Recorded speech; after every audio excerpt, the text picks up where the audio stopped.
أعوذ بالله من الشيطان الرجيم بسم الله الرحمن الرحيم الله الله الله الله الله الله عزيز الله الله الله الله الله الله الله كريم الله الله الله الله الله الله الله سبحان الله الله الله الله الله الله الله سلطان الله يا ربي أنت السلطان.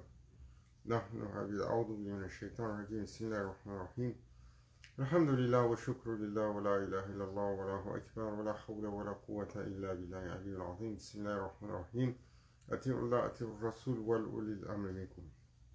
Louange au Seigneur des mondes qui nous a accordé cette nuit bénie parmi les nuits, Laylatul Rabaib, la nuit du premier vendredi du mois de Rajab. Rajab Shahrullah est sur un mois béni sur lequel s'étalent les faveurs d'un Seigneur généreux, les faveurs d'un Seigneur tout-puissant, et qui a choisi ce mois parmi ces mois pour y inviter son bien-aimé messager Sayyidina Muhammad Abdallah Salatu Wassalam. Et Inch'Allah, une célébration dans le confinement pour tous. Nous aurions aimé avoir la possibilité de célébrer à distance avec Maulana Sheikh Hicham, mais c'est Allah qui choisit. Et Inch'Allah, parmi les bénéfices de cette nuit sont le bénéfice du Khatm Rajagan que nous allons faire, Inch'Allah, après la Sohba, mais également les invocations, et parmi elles, dans nos awrad classiques, il nous est recommandé de lire la Dua Massour de Grand Cheikh Abdullah Faiz al-Dagestani, Inch'Allah, que nous lirons après le dhikr également. C'est une nuit choisie et c'est une nuit bénie encore et encore à la grandeur du prophète sallallahu alayhi wa sallam. Et seulement si nous savions. Parce qu'Allah Azza wa Jal nous rappelle les faveurs qu'il a choisies pour l'élu, où sa création, la création de sa lumière fut alors le souffle du début de la création. La manifestation dans ce monde, alors, allait changer à tout jamais le cours de l'histoire courante du monde, mais le cours de l'histoire, car son arrivée dans ce monde est la manifestation du premier signe de la fin. Comme le prophète sallallahu alayhi wa sallam a dit, il est le sceau des prophètes. Et son arrivée est le premier des signes de la fin de l'histoire des enfants d'Adam. Mais Allah Azza wa Jal, lorsque cette arrivée fut annoncée, les cieux furent illuminés et entre l'Est et l'Ouest, toutes les créatures retinrent leur souffle et proférèrent la louange pour Mawlid al-Sharif, pour la naissance du prophète sallallahu alayhi wa sallam. Et Allah Azza wa Jal a décrété à propos du messager qu'il est le souffle de la grâce divine, mais a décrété également à propos du messager,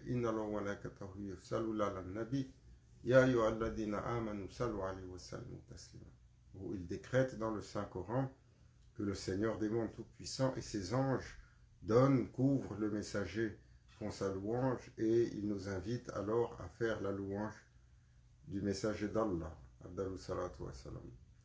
Et arrive ce mois sur lequel Allah va choisir d'inviter son bien-aimé, sur le 27e du mois de Rajab. Alors il envoie Sayyidina Jibril alayhi salam accompagné d'une monture pour une invitation qui dépasse l'entendement, qui dépasse la compréhension, puisque c'est au-delà de la matérialité, dans une présence que nul ne peut décrire, une présence qui n'est même pas permise pour Sayyidina Jibril alayhi salam, l'archange Gabriel, que va arriver alors cette invitation et le prophète sallallahu alayhi wa sallam alors va être emmené à cette présence-là. Mais pour rajouter encore à cette grandeur, Allah Azza wa Jal va décréter la première nuit, la nuit du premier vendredi de ce mois, Laylatul Raqaib, la nuit des désirs. Une nuit durant laquelle alors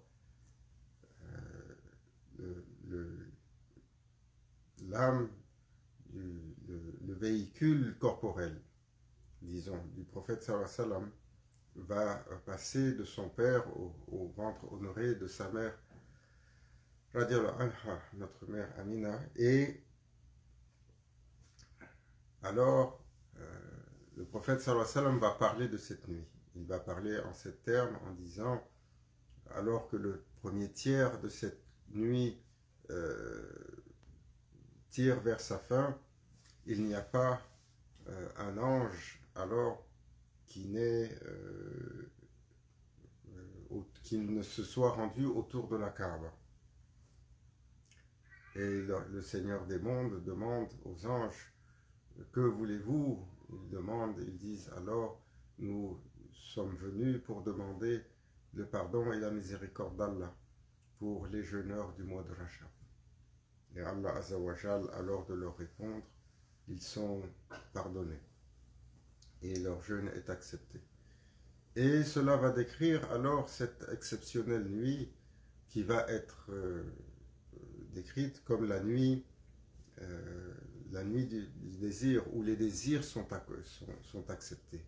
Par l'honneur de cette nuit, par l'événement qui a été choisi sur cette nuit, par la bénédiction de celui pour laquelle cette nuit a été décrétée, alors les créatures, aussi nombreuses qu'elles soient, s'attirent les faveurs de leur Seigneur. Et toujours, Maulana Cheikh Naz et Maulana Cheikh Hicham, ils nous enseignaient à souligner particulièrement cette nuit en gardant la vigile de nuit, en gardant les invocations, en allant chercher les trésors qui y sont cachés. Et il est également de tradition de faire le jeûne de la journée qui va suivre, donc de faire le jeûne demain pour la journée de vendredi. Cette nuit souligne l'exceptionnalité du prophète sallallahu alayhi wa sallam, souligne sa grandeur, souligne les faveurs qui ont été descendues sur lui. Mais pour nous, c'est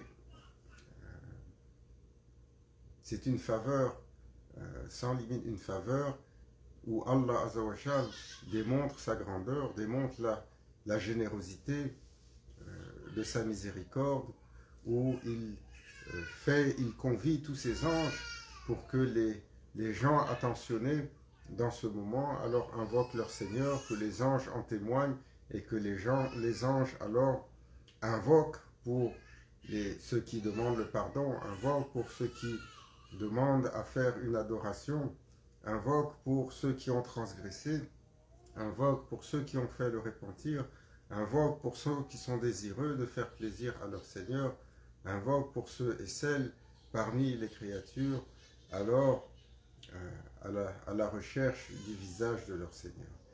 Et il faut alors, autant que possible, prendre le bénéfice de ces moments, pour invoquer pour la Oumma du prophète sallallahu alayhi wa sallam, pour invoquer, faire la prière et l'invocation pour ceux et celles de la famille du prophète sallallahu alayhi wa sallam, pour le prophète sallallahu alayhi wa sallam, le couvrir de louanges, pour sa famille, la couvrir de louanges, pour ses compagnons, leur envoyer les salutations, pour les prophètes et messagers, leur envoyer les salutations, pour les grands anges, leur envoyer les salutations. Et à chaque recoin, alors, aller chercher les faveurs du Seigneur des mondes. Et utiliser cette nuit particulière et les faveurs qui ont été descendues pour invoquer pour la Oumma du prophète sallallahu alayhi wa sallam, pour qu'elle soit acceptée, pour qu'elle soit pardonnée, pour qu'elle lui soit garantie la guidance, lui soit garantie la vertu et la droiture, Invoquer également pour le prophète sallallahu alayhi wa sallam, pour que sa nation soit alors élevée, et invoquer pour toutes les créatures, invoquer pour l'humanité, invoquer pour nos familles, invoquer pour nos parents, pour ceux et celles de nos parents qui nous ont quittés, et même pour ceux et celles dont le départ est frais. Aujourd'hui, nous avions la nouvelle pour la famille d'un de nos frères à Toronto, dont l'oncle a quitté. Hier, c'était une autre personne. Avant-hier, c'était une autre personne. La semaine passée, il y a quelques jours, notre sœur qui était avec nous, Soumeya, a perdu son frère. Et ô combien également le temps pour demander les prières pour nos défunts, ceux qui sont un peu plus lointains. Beaucoup d'entre nous ont perdu de nos familles, de nos bien-aimés.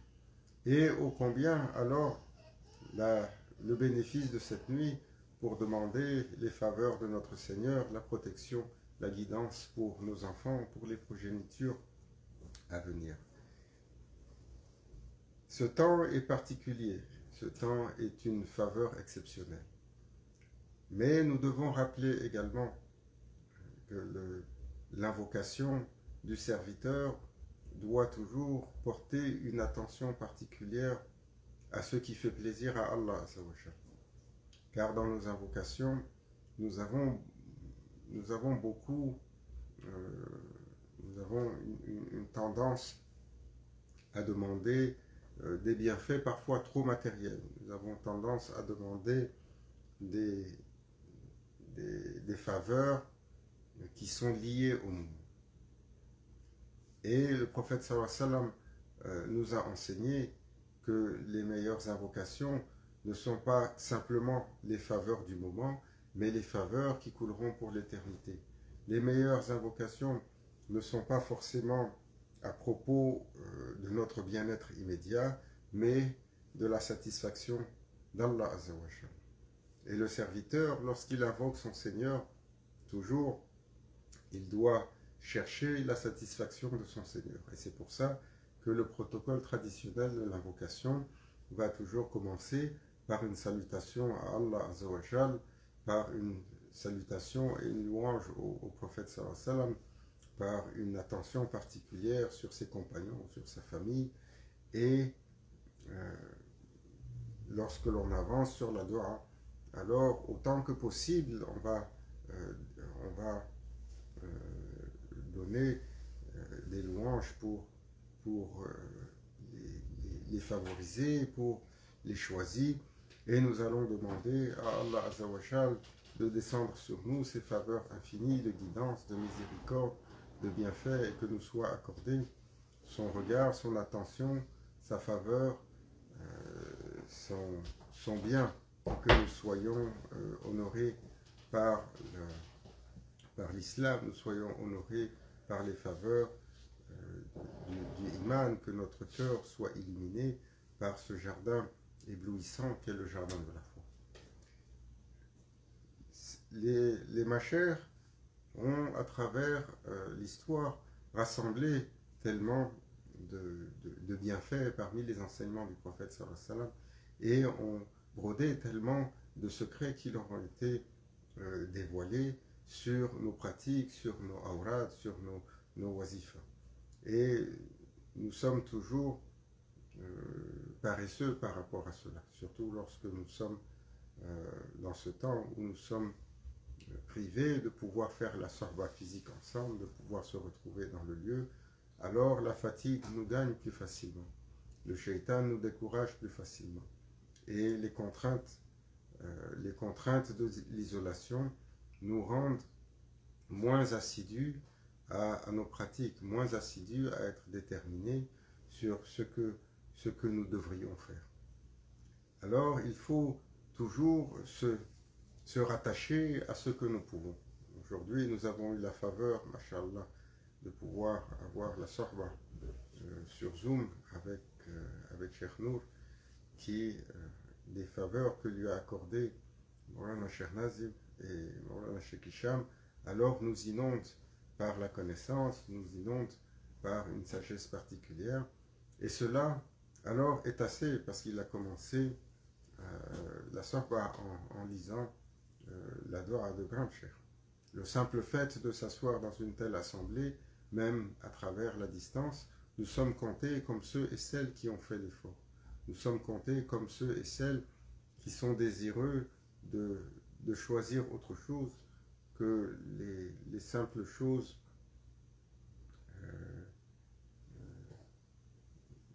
de ce monde, les simples choses qui nous confortent en ce monde, mais qui sont parfois pas toujours l'effort qui est requis auprès de notre Seigneur pour les serviteurs. Qu'Allah Azzawajal nous accorde le bienfait de cette nuit, qui nous illumine sur la lumière qui est descendue sur cette nuit, qui nous invite dans le jardin sacré du mois de Rajab, qu'il nous rende éligibles à un jour rentrer dans les sphères du paradis et d'aller nous abreuver de cette rivière qui écoule et qui s'appelle la rivière de Rajab. Allah Azzawajal, alors, comme il a choisi parmi ses serviteurs de les rendre intimes à lui, de les rendre proches de lui, et sur lesquels il a déversé sa satisfaction au point de les rendre Rabbani. Ya Rabbi, nous venons au Seigneur des mondes avec autre chose que notre faible intention et demandons d'être reçus par l'honneur du prophète sallallahu alayhi wa sallam, par le sanctuaire de ce mois béni, par son pouvoir et par l'intercession qu'Allah Azzawajal y a fait couler et par la lumière particulière étincelante qui a été habillée. Qu'Allah nous en accorde la faveur dans ce temps difficile, que la bénédiction de ce mois alors nous touche nos parents, touche nos enfants, touche nos voisins, touche la communauté et touche toute l'humanité, que nous soit annoncé alors un souffle et un renouveau en ce temps qui ouvrira pour l'humanité, pour l'arrivée souhaitée de Sayyidina al-Mahdi alayhi salam. Toujours Mawlana Cheikh Najim disait, Rajab c'est le mois du Ajaib. Vous devez toujours espérer de voir se mettre en place quelque chose d'exceptionnel, quelque chose d'inhabituel, quelque chose d'extraordinaire, Ajaib.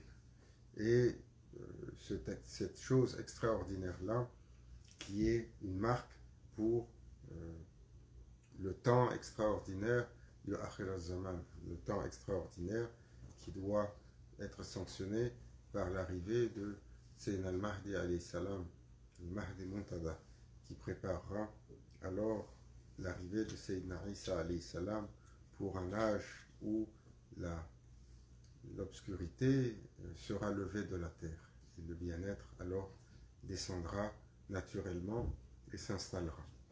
Nous avons tous le désir de pouvoir goûter à cette rivière d'ouverture, car aujourd'hui nous vivons tous avec la poitrine compressée, nous vivons tous avec le cœur contraint, le cœur étreint par les difficultés, le cœur étreint par la lourdeur de la vie dans un temps particulier où la mention du nom d'Allah est si absente des lèvres, mais surtout si absente des cœurs. Qu'Allah nous rende parmi ceux et celles qui gardent leurs lèvres toujours occupées par la mention du nom de leur Seigneur, qui gardent toujours leur langue mouillée de par la mention du nom d'Allah, et qui gardent toujours le cœur présent avec le dhikr d'Allah.